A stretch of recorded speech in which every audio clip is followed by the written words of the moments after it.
Hi, today we're gonna look into the Belkin SurgePlus USB surge protector. Behind the box contains all the prominent features of this surge protector.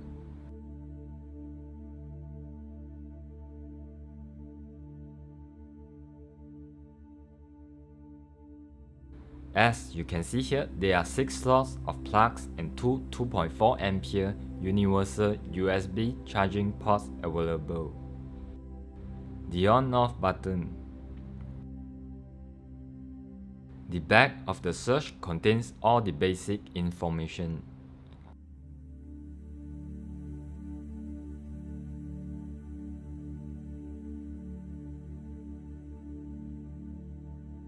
Now I'm going to demonstrate how it works. Press the button, there will be a green indicator stating that it is protected. Press the charger firmly into the slot. Turn on the power and there you go. The phone is charging.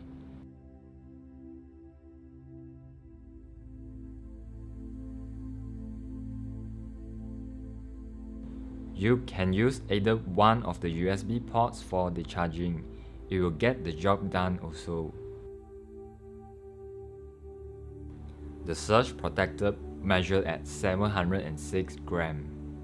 Overall, this Belkin surge protector is pretty good, especially with its modern look.